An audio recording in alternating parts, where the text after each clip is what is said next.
হজরত ওয়ায়েশ করণী রহমতুল্লা আলাইহে ইয়ামান প্রদেশের করণ নামক এক গোত্রে জন্মগ্রহণ করেন বলে তাকে করণী বলা হয়। শৈশবে তিনি পিতৃহারা হন। মাতা অতি কষ্টে তাকে লালন পালন করেন। এ কারণে মায়ের প্রতি তার ভক্তি ছিল অগাধ এবং মায়ের খিদমত ছিল তার জীবনের প্রধান লক্ষ্য। হজরত রসুল করিম সাল্লাল্লাহু আলাইহি সাল্লামের জামানা পেয়েও তিনি তাকে বাহ্য চোখে দর্শন করার সুযোগ পাননি। এই জন্য তিনি তাবিন শ্রেণীভুক্ত এবং তাদের মধ্যে শীর্ষস্থানীয়। হজরত রসুল করিম সাল্লাল্লাহু আলাইহি সাল্লাম হজরত ওয়ায়েশ করণী সম্বন্ধে বলেছেন, ওয়ায়েশ করণী নেক আমলে ও আল্লাহ প্রেমে সমগ্র তাবিনদের মধ্যে উত্তম। মাঝে মাঝে রসুল পাক সাল্লাল্লাহু আলাইহি সাল্লাম ইয়ামেনের দিকে পবিত্র মুখ মোবারক ফিরিয়ে বলেন, আমি ইয়ামেনের দিক থেকে আল্লাহর রহমতের সুঘ্রাণযুক্ত বায়ু ভেসে আসছে বলে অনুভব করছি। হজরত রসুল পাক সাল্লাল্লাহু আলাইহি সাল্লাম বলেছেন, রোজ কিয়ামতে আল্লাহ ওয়ায়েশ করণীর চেহারায় ৭০,০০০ ফেরেশতা বানিয়ে হাসরের মাঠে তাকে তাদের মধ্যে লুকিয়ে রাখবেন এবং তাদের আড়ালে রেখে তাকে জান্নাতে প্রবেশ করানো হবে। এর কারণ হল তিনি দুনিয়াবী জীবনে নিজেকে মানুষ থেকে গোপন রেখে ইবাদত করতে পছন্দ করেছেন। নিজেকে তিনি গোপন রাখার চেষ্টা করেছেন যেন তার ইবাদত বন্দেগীর ধারা দেখে মানুষ তার প্রশংসা করতে না পারে। আল্লাহ সুবহানাহু ওয়া তাআলা তার পার্থিব জীবনের এ চেষ্টা ও অভ্যাসের প্রতি সম্মান দেখিয়ে এবং তাকে গুরুত্ব দিয়ে রোজ কিয়ামতে তাঁর জন্য সেরূপ ব্যবস্থা করবেন। আল্লাহ তাআলা বলেন, আমার বন্ধুরা আমার কাবার আবরণে আবৃত, আমি ব্যতীত অপর কেউ তাঁদেরকে চিনতে পারে না। রসুল পাক সাল্লাল্লাহু আলাইহি সাল্লাম হজরত ওয়ায়েশ করণী রহমতুল্লাহ আলাইহির দিকেই ইঙ্গিত করে একদিন সাহাবায়ে কেরামকে বললেন, তোমরা জেনে রাখো, আমার উম্মতের মধ্যে এক ব্যক্তি আছে যার সুপারিশে আল্লাহ তাআলা রোজ কিয়ামতের দিন রাবিয়াহ ও মোজার গোত্রদ্বয়ের ছাগ পালনের পশম সংখ্যা তুল্য আমার উম্মতের লোকদের ক্ষমা করবেন। সাহাবায়ে কেরাম আরজ করলেন, হে আল্লাহর রসুল সাল্লাল্লাহু আলাইহি সাল্লাম, এমন সৌভাগ্যবান ব্যক্তিটি কে? আল্লাহর রসুল সাল্লাল্লাহু আলাইহি সাল্লাম বলেন, সে আল্লাহর এক প্রিয় বান্দা, নাম ওয়ায়েশ করণী। সাহাবাগণ আরজ করলেন, হে আল্লাহর রসুল সাল্লাল্লাহু আলাইহি সাল্লাম, তিনি আপনাকে দেখেছেন? আল্লাহর রসুল সাল্লাল্লাহু আলাইহি সাল্লাম বললেন, না, সে আমাকে কখনো বাহ্যিক চোখে দেখেনি, অন্তর্চক্ষু দ্বারা দেখেছে। সাহাবায়ে কেরাম আরজ করলেন, তিনি যদি আপনার ততটা আশিকি হতেন তাহলে তিনি আপনার খিদমতে আসেননি কেন? আল্লাহর রসুল সাল্লাল্লাহু আলাইহি সাল্লাম বললেন, দুটি কারণে সে আমার এখানে আসতে অক্ষম ছিল। প্রথম কারণ হল আল্লাহ ও রসুল সাল্লাল্লাহু আলাইহি সাল্লামের মহব্বতে এতই বিভোর যে তাঁর কোথাও যাবার মতো অবস্থা নেই। দ্বিতীয় কারণ হল তাঁর অতিশয় বৃদ্ধা এবং অন্ধ, দুর্বল, চলাফেরায় সম্পূর্ণ অক্ষম মাতা জীবিত আছেন। তাঁকে দেখাশোনা ও খিদমত করার সে ছাড়া আর কোনো লোক ছিল না। তা ছাড়া মাতার ভরণ পোষণের দায়িত্ব তাঁর ওপর ন্যস্ত। উট চড়িয়ে সে নিজের ও মায়ের ভরণ পোষণের ব্যবস্থা করে থাকেন। সাহাবায়ে কেরাম আরজ করলেন, হে আল্লাহর রসুল সাল্লাল্লাহু আলাইহি সাল্লাম, তাঁর সাথে আমাদের কি সাক্ষাৎ হবে? জবাবে রসুল সাল্লাল্লাহু আলাইহি সাল্লাম বললেন, না, তোমাদের সাথে পার্থিব জগতে তাঁর সাক্ষাৎ হবে না। পরে তিনি হজরত আবু বকর সিদ্দিক রাদিয়াল্লাহু তাআলা আনহুকে লক্ষ্য করে বললেন, তুমিও তোমার জীবনে তাকে দেখতে পাবে না। অবশ্য হজরত ওমর ও হজরত আলীর সাথে তাঁর সাক্ষাৎ হবে।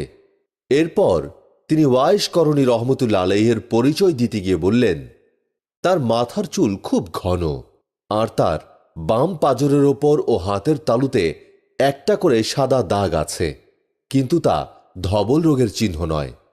রসুল পাক সাল্লাল্লাহু আলাইহি সাল্লাম আরও বললেন, যারা আল্লাহ পাকের বিশেষ বন্ধু তারা প্রচ্ছন্ন ও অজ্ঞাত থাকেন। হজরত ওমর রাদিয়াল্লাহু তাআলা আনহু ও হজরত আলী রাদিয়াল্লাহু তাআলা আনহু আরও বললেন, ইয়া রাসূলুল্লাহ, তাঁকে আমরা কোথায় পাব? রাসূলুল্লাহ সাল্লাল্লাহু আলাইহি সাল্লাম বললেন, তিনি ইয়ামেন দেশে উট চড়িয়ে থাকেন।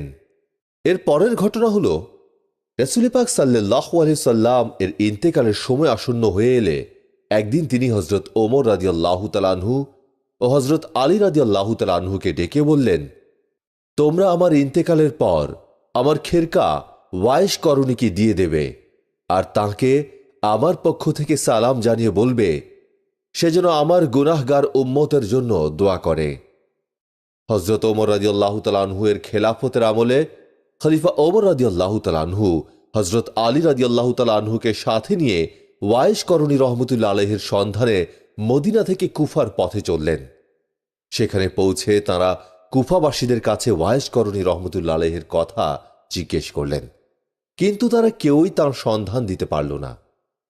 অবশেষে এক ব্যক্তি বলল, একটি লোককে তো দেখি, সে পাগলের মতো, প্রায় নির্জন এলাকায় তার বসতি, জঙ্গলে উট চড়িয়ে বেড়ায়, দিন শেষে একবার শুকনো রুটি খায়।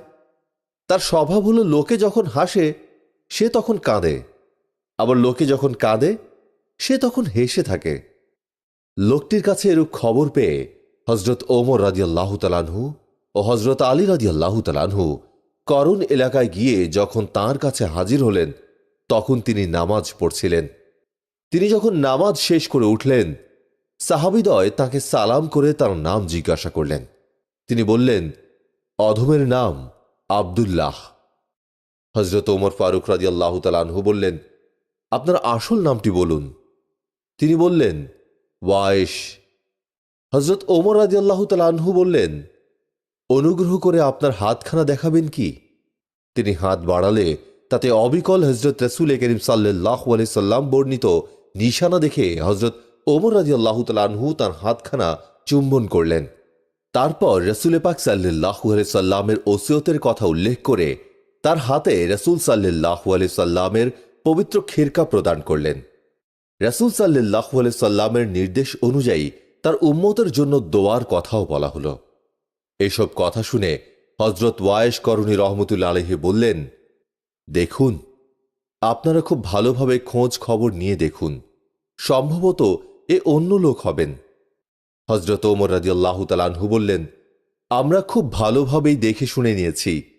খোদ রাসূল পাক সাল্লাল্লাহু আলাইহি সাল্লাম যে সকল নিশানার কথা বলে গিয়েছেন আপনার মাঝে তা সবই দেখা যাচ্ছে।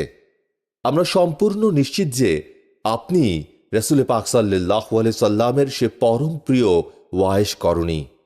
হযরত ওয়াইশ করণী রহমতুল্লাহ আলাইহি আগন্তুক দ্বয়ের পরিচয় জিজ্ঞেস করলেন। হযরত ওমর রাদিয়াল্লাহু তাআলা আনহু বললেন, আমার নাম হলো ওমর ইবনে খাত্তাব আর আমার সাথী হলেন রাসূল সাল্লাল্লাহু আলাইহি সাল্লামের জামাতা হযরত আলী। তাঁদের পরিচয় লাভ করে ওয়াইশ করণী রহমতুল্লাহ আলাইহি তাঁদের সালাম জানিয়ে উভয়ের হাত চুম্বন করে বললেন, আপনাদের মতো মহান ব্যক্তি এ হতভাগা গুনাহগারের কাছে এসেছেন, এ যে আমার পরম সৌভাগ্য। এরপর তিনি আরো বললেন, রাসূল সাল্লাল্লাহু আলাইহি সাল্লামের গুনাহগার উম্মতদের মুক্তি ও দোয়ার জন্য তো আপনারাই অধিক যোগ্যতর। হযরত ওমর রাদিয়াল্লাহু তাআলা আনহু বললেন, আমরা তো তা অবশ্যই করছি, কিন্তু আপনিও রাসূলুল্লাহ সাল্লাল্লাহু আলাইহি সাল্লামের নির্দেশ পালন করুন। হযরত ওয়াইশ করণী রহমতুল্লাহ আলাইহি তখন হযরত রাসূল পাক সাল্লাল্লাহু আলাইহি সাল্লামের খেরকাটি হাতে নিয়ে একটু দূরে গিয়ে সিজদায় পড়ে আল্লাহর দরবারে বলতে লাগলেন, হে মাবুদ, তোমার প্রিয় হাবিব আমাকে এই খেরকা দান করেছেন, কিন্তু যতক্ষণ পর্যন্ত তুমি উম্মত মুহাম্মাদের গুনাহ ক্ষমা না করবে আমি এই খেরকা পরিধান করব না। হযরত রাসূল করিম সাল্লাল্লাহু আলাইহি সাল্লামের সাহাবী হযরত ওমর ও হযরত আলী রাদিয়াল্লাহু তাআলা আনহুর প্রতি যে দায়িত্ব অর্পণ করে গিয়েছেন তারা তা পালন করেছেন। এখন শুধু তোমারই কাজ বাকি, তুমি তোমার হাবিবের উম্মতের গুনাহ ক্ষমা করে দাও। আওয়াজ হলো, হে ওয়াইশ, তোমার দোয়ার উসিলায় কিছু সংখ্যক উম্মতে মুহাম্মাদীকে ক্ষমা করা হলো। কিন্তু হযরত ওয়াইশ করণী রহমতুল্লাহ আলাইহি বললেন, যে পর্যন্ত না সকল উম্মতকে মাফ করা হবে আমি রাসূল সাল্লাল্লাহু আলাইহি সাল্লাম প্রদত্ত খিরকা পরিধান করব না। তখন আবার গায়েবী আওয়াজ হলো, যাও ওয়াইস, তোমার দোয়ায় কয়েক হাজার উম্মতে মুহাম্মাদীকে মাফ করা হবে। হযরত ওয়ায়েশ করণী রহমতুল্লাহ আলাইহি সিজদায় পতিত হয়ে মাবুদের সাথে এভাবে কথোপকথনে মগ্ন ছিলেন। এমন সময় হযরত ওমর ও হযরত আলী রাদিয়াল্লাহু তাআলা আনহু তার কাছে উপস্থিত হলেন। তাদেরকে কাছে যেতে দেখে তিনি বললেন, আপনারা কেন আমার কাছে এলেন? আমি যে উম্মতে মুহাম্মাদীর মুক্তির জন্য চেষ্টা করছিলাম, যে পর্যন্ত না তাদের সবাইকে আমি মাফ করাতে পারছি, সে পর্যন্ত আমি প্রিয় নবী হযরত মুহাম্মদ সাল্লাল্লাহু আলাইহি সাল্লামের খিরকা পরিধান করব না। হযরত ওমর রাদিয়াল্লাহু তাআলা আনহু প্রত্যক্ষ করলেন, ছিন্ন কম্বল পরিহিত এ দরবেশ ওয়ায়েশ করণী রহমতুল্লাহ আলাইহির কাছে সারা জাহানের অমূল্য ধন সম্পদ সমূহ দেখে তিনি অভিভূত ও ভাবাবিষ্ট হয়ে বলেন, ওহে কে আছো যে একটা রুটির বিনিময়ে খেলাফতের দায়িত্ব নিয়ে নেবে? হযরত ওমর রাদিয়াল্লাহু তাআলা আনহুর কাছ থেকে এ ধরনের স্বাগত উক্তি শুনে হযরত ওয়ায়েশ করণী রহমতুল্লাহ আলাইহি বললেন, যে নির্বোধ সেই তা নেবে, তা না হলে দূরে ছুঁড়ে ফেলে দিলেই তো হয়। কারো প্রয়োজন হলে সে কুড়িয়ে নেবে। এর মধ্যে আবার অদল বদলের কি প্রয়োজন? এ কথা বলে হযরত ওয়ায়েশ করণী রহমতুল্লাহ আলাইহি হযরত রাসূল করিম সাল্লাল্লাহু আলাইহি সাল্লাম প্রদত্ত লেবাস পরম ভক্তির সাথে অঙ্গে পরিধান করলেন। এরপর তিনি বললেন, এ নাদানের প্রার্থনায় আল্লাহ তাআলা কবিলায়ে রবিয়াহ ও কবিলায়ে মোজার ছাগ পশমের সংখ্যাতুল্য উম্মতে মুহাম্মাদীকে ক্ষমার ওয়াদা দিয়েছেন। হযরত ওয়ায়েশ করণী রহমতুল্লাহ আলাইহির কথা শুনে সে বিস্ময়াবিষ্ট অবস্থাতেই হযরত ওমর রাদিয়াল্লাহু তাআলা আনহু তাকে জিজ্ঞেস করলেন, আচ্ছা, আপনি নবী করিম সাল্লাল্লাহু আলাইহি সাল্লামকে এত মহব্বত করেছেন, অথচ একবার তাঁর পবিত্র সাক্ষাৎ লাভ না করার কারণ কি? হযরত ওয়ায়েশ করণী রহমতুল্লাহ আলাইহি এ প্রশ্নের জবাব না দিয়ে তাঁদের কাছে একটি প্রশ্ন করলেন, আচ্ছা, আপনারা তো তাকে প্রত্যক্ষভাবে দেখেছেন। তারা বললেন, হ্যাঁ। তিনি বললেন, মনে হয় আপনারা শুধু তার জুব্বাই দেখেছেন। যদি তাকে দেখেই থাকেন, বলুন তো তার পবিত্র ভ্রুযুগল সংযুক্ত না পৃথক ছিল? কি আশ্চর্য! তাদের দুজনের কেউই বলতে পারলেন না। এরপর হযরত ওয়ায়েশ করণী রহমতুল্লাহ আলাইহি তাঁদেরকে আরও একটি প্রশ্ন করলেন, আচ্ছা, আপনারা তো মনে হয় প্রিয় নবীজি সাল্লাল্লাহু আলাইহি সাল্লামের প্রতি খুবই মহব্বত রাখতেন। তারা বললেন, অবশ্যই। হযরত ওয়ায়েশ করণী রহমতুল্লাহ আলাইহি বললেন, তাহলে আপনাদের দুজনের মুখে এখনো দাঁতগুলো রয়েছে কিভাবে? তাঁর দুঃখে দুঃখিত হয়ে আপনাদের দাঁত ভেঙে ফেললেন না কেন? আমি তাকে চোখে কখনো দেখিনি। উহুদের যুদ্ধে তার কোন দাঁত মোবারক শহীদ হল তাও দেখতে পাইনি। কিন্তু যখন দান শহীদের কথা আমার কানে পৌঁছেছে, তখন আমি ভাবলাম, রাসূল পাক সাল্লাল্লাহু আলাইহি সাল্লামের মুখে দাঁত নেই, আমি দাঁত রাখি কিভাবে? তখন সাথে সাথে একটি দাঁত ভেঙে ফেললাম। কিন্তু মনে প্রশ্ন জাগল যে তার কোন দাঁত শহীদ হয়েছে? হয়তো সে দাঁত আমার মুখে রয়ে গেছে।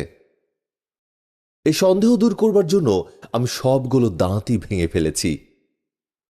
হযরত ওয়ায়েশ করণী রহমতুল্লাহ আলাইহির মুখে দাঁত ভাঙা ঘটনার বিবরণ শুনে হযরত ওমর ফারুক রাদিয়াল্লাহু তাআলা আনহু ও হযরত আলী রাদিয়াল্লাহু তাআলা আনহু শিউরে উঠল। তারা বুঝতে পারল হযরত রাসূল করিম সাল্লাল্লাহু আলাইহি সাল্লামের প্রতি ওয়ায়েশ করণী রহমতুল্লাহ আলাইহির আন্তরিক মহব্বতের নমুনা অন্য রূপ। তারা দুজন তখন পরস্পর বলাবলি করল যে, কোথায় আমরা রাসূল পাক সাল্লাল্লাহু আলাইহি সাল্লামকে ভালোবাসি, যে নিজে কোনোদিন নিজ চোখে যাকে দেখেনি, শুধু দূরে থেকে তার কথা শুনেছেন, তবু তাঁরই প্রিয় রাসূলের প্রতি তার মনে যে ভালোবাসার সৃষ্টি হয়েছে, কোথাও এর তুলনা নেই। এমন ব্যক্তির কাছ থেকে নিশ্চয়ই আমাদের কিছু শিক্ষা গ্রহণ করা উচিত। হযরত ওমর রাদিয়াল্লাহু তাআলা আনহু ওয়ায়েশ করণী রহমতুল্লাহ আলাইহিকে বললেন, জনাব, আমাদের জন্য একটু দোয়া করুন। তিনি জবাবে বললেন, দেখুন, আমার ঈমান তো আন্তরিকতা শূন্য, তবু আমি দোয়া করছি, আর প্রতি ওয়াক্ত নামাজের তাশাহুদেও এ দোয়া করে থাকি। হে মাবুদ, তুমি মুসলিম নরনারীকে মাফ করে দাও, আর খলিফা, মনে রাখবেন, যদি আপনি ঈমান নিয়ে কবর যেতে পারেন তাহলে দোয়া নিজেই আপনাকে খুঁজে নেবে। হযরত ওমর রাদিয়াল্লাহু তাআলা আনহু বললেন, আরো নসিহত করুন। হযরত ওয়াইস করনী রহমতুল্লাহ আলাইহি বললেন, খলিফা, আপনি কি আল্লাহকে চিনেছেন? ওমর রাদিয়াল্লাহু তাআলা আনহু বললেন, হ্যাঁ, নিশ্চয়ই চিনেছি। হযরত ওয়াইস করনী রহমতুল্লাহ আলাইহি বললেন, তাহলে অন্য আর কাউকে যেন না চেনেন ও না জানেন, তাহলে তাই হবে আপনার জন্য অধিক উত্তম। হযরত ওমর রাদিয়াল্লাহু তাআলা আনহু বললেন, জনাব, আরো কিছু নসিহত করুন। হযরত ওয়াইস করনী রহমতুল্লাহ আলাইহি বললেন, আল্লাহ কি আপনাকে চেনেন, জানেন? হযরত ওমর রাদিয়াল্লাহু তাআলা আনহু বললেন, অবশ্যই। ওয়াইস করনী রহমতুল্লাহ আলাইহি বললেন, একমাত্র তিনি ছাড়া আর কেউ যদি আপনাকে না জানেন ও না চেনেন তাহলে তা আপনার জন্য অধিক উত্তম। এরপর ওমর রাদিয়াল্লাহু তাআলা আনহু বললেন, জনাব, একটু অপেক্ষা করুন, আমি আপনার জন্য কিছু মাল সামান নিয়ে আসি।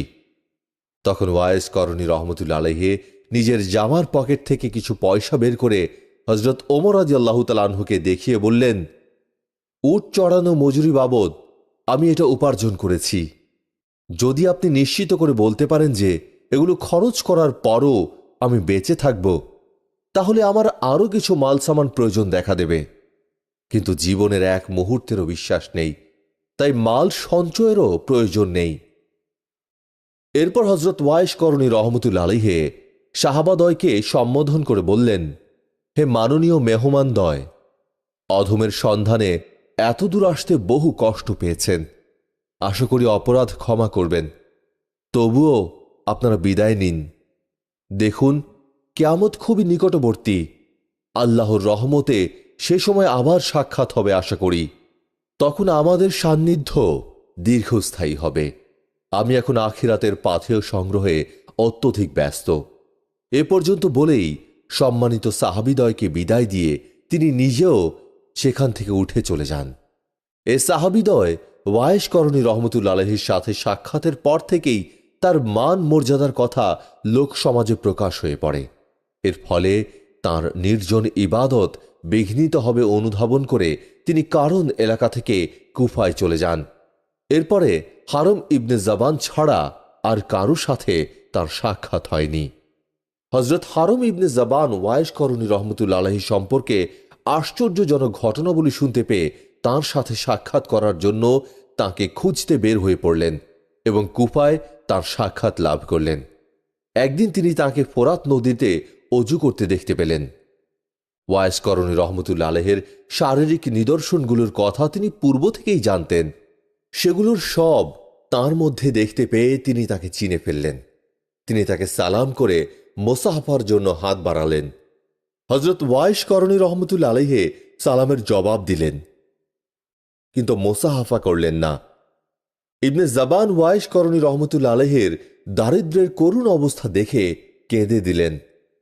হযরত ওয়াইস করনী রহমতুল্লাহ আলাইহিও কাঁদলেন। হযরত ওয়াইস করনী রহমতুল্লাহ আলাইহি বললেন, হে হারম ইবনে জাবান, তুমি আমার সন্ধান কিভাবে পেলে? ইবনে জাবান বললেন, জনাব, আপনি আমার পিতার নাম ও আমার নাম কি করে জানলেন? ইতিপূর্বে তো আপনি আমাকে কখনো দেখেননি। ওয়াইস করনী রহমতুল্লাহ আলাইহি বললেন, আল্লাহই আমাকে জানিয়ে দিয়েছেন। ইবনে জাবান ওয়াইস করনী রহমতুল্লাহ আলাইহির কাছে আরজ করলেন, জনাব, রাসূলুল্লাহ সাল্লাল্লাহু আলাইহি সাল্লামের কোনো একটি রওয়ায়েত আমাকে বর্ণনা করে শোনান। তিনি বললেন, আমি রাসূলুল্লাহ সাল্লাল্লাহু আলাইহি সাল্লামকে কখনো স্বচক্ষে দেখিনি। তাঁর পবিত্র বাণীগুলো অন্যের মারফতে শুনেছি মাত্র। আমি মুহাদ্দিস রূপে নিজেকে প্রতিপন্ন করতে চাইনি, আমার অন্য বহু কাজ রয়ে গেছে। তার কথা শুনে ইবনে জাবান বললেন, জনাব, আপনি পাক কালাম থেকে কিছু আয়াত যদি তেলাওয়াত করতেন, আমার খুব শুনতে ইচ্ছে করছে।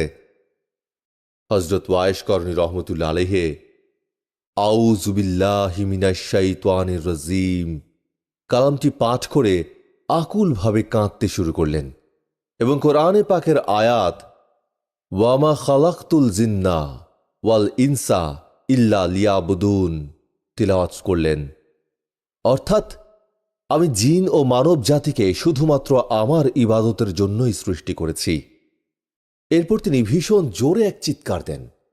মনে হল তিনি বেহুশ হয়ে গিয়েছেন, কিন্তু তিনি ইবনে জাবানকে লক্ষ্য করে বললেন, ইবনে জাবান, তুমি কোন উদ্দেশ্যে এখানে এসেছ?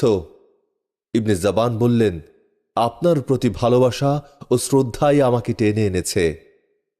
হযরত ওয়াইস করণী রহমতুল্লাহ আলাইহি তাঁর কথা শুনে বললেন, যে আল্লাহকে চিনেছে সে আল্লাহ ব্যতীত অন্যকে কি করে ভালোবাসতে পারে?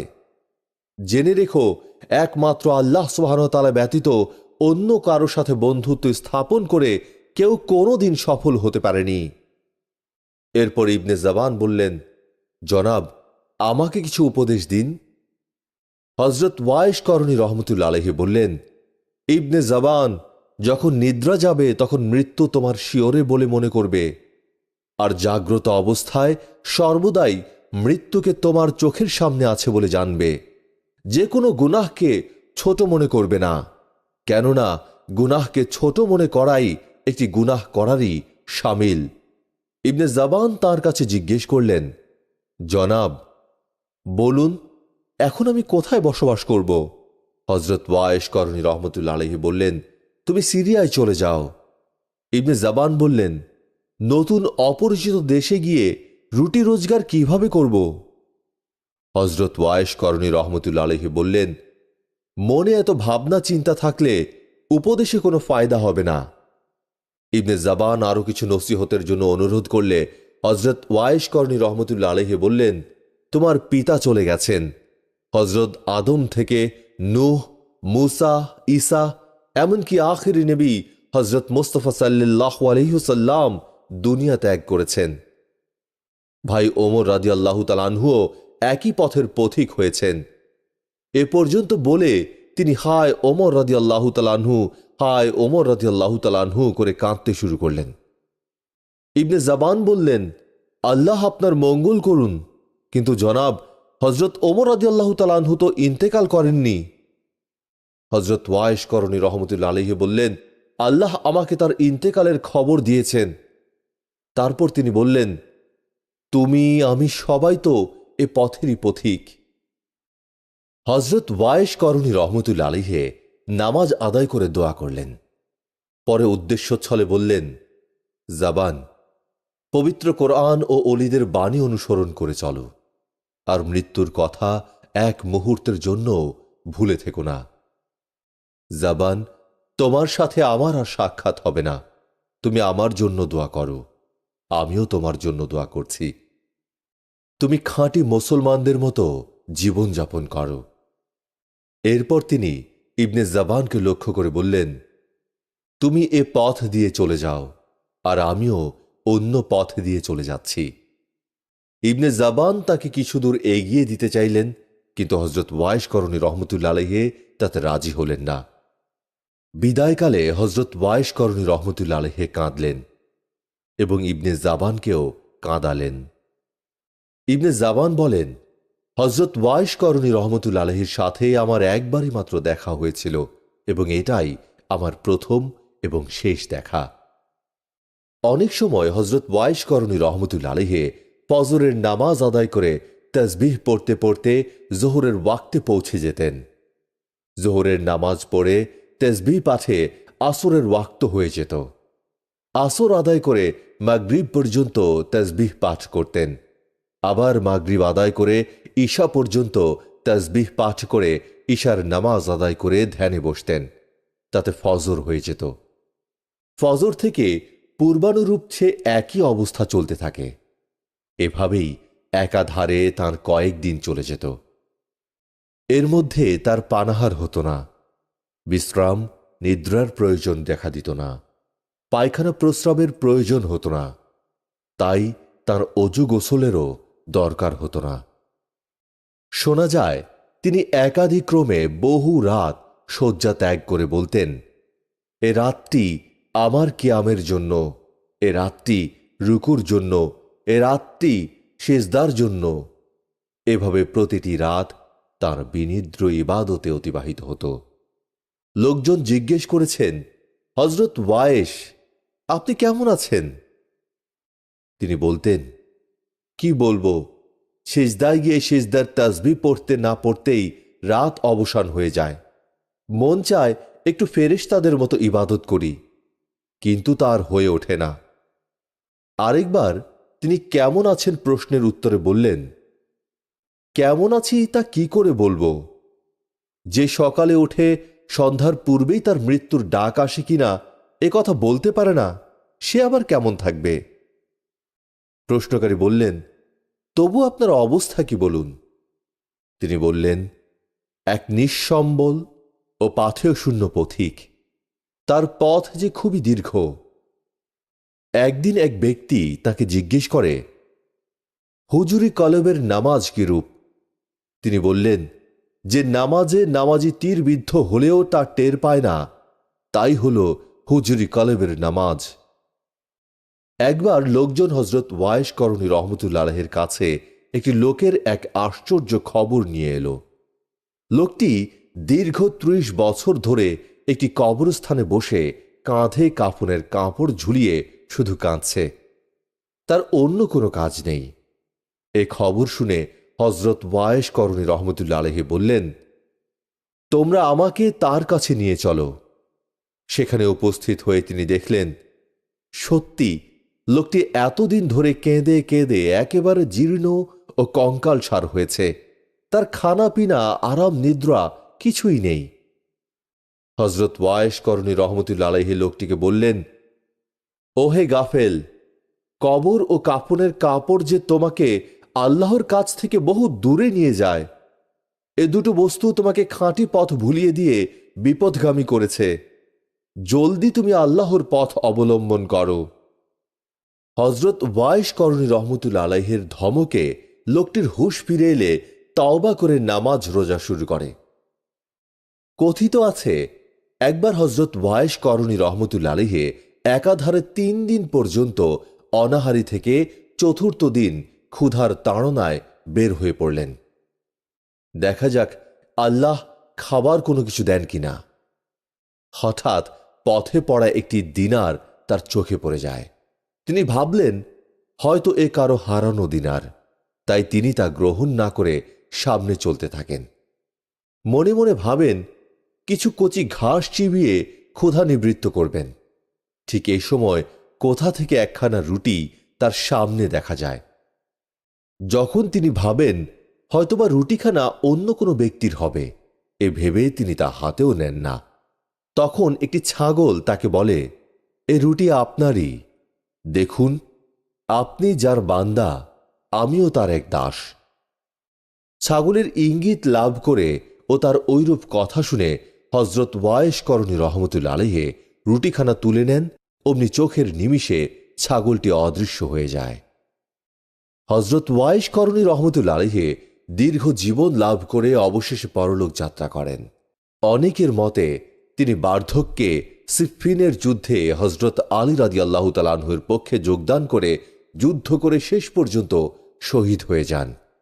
এরূপও শোনা যায়, হজরত ওয়ায়েশ করণী রহমতুল্লাহ আলাইহি এক ব্যক্তিকে নসিহত করে বলেন, তুমি আসমান ও জমিন তুল্য ইবাদত করো। আল্লাহ ও রসুল সাল্লাল্লাহু আলাইহি সাল্লামের প্রতি তোমার সুদৃঢ় আস্থা না থাকলে তা কবুল হবে না, সবই বিফল পর্যবসিত হবে। লোকটি তখন জিজ্ঞেস করে, আস্থা কিভাবে রাখতে হবে? তিনি বললেন, তোমার কাছে যা আছে তুমি তাতেই তুষ্ট এবং তৃপ্ত থাকবে, অন্য কোনো বস্তুর আশা করবে না। তিনি আরো বললেন, 3টি বস্তু যে বেশি ভালোবাসে, জাহান্নাম তার কণ্ঠ থেকেও নিকটবর্তী। যেমন 1 সুখাদ্য, 2 উত্তম পোশাক ও 3 আমির ওমারার কদর। তিনি আরো বললেন, যে আল্লাহকে চিনে নিয়েছে তার কাছে কোনো কিছুই গোপন থাকে না, আর তার মাধ্যমে আল্লাহকে জানা সম্ভব হয়।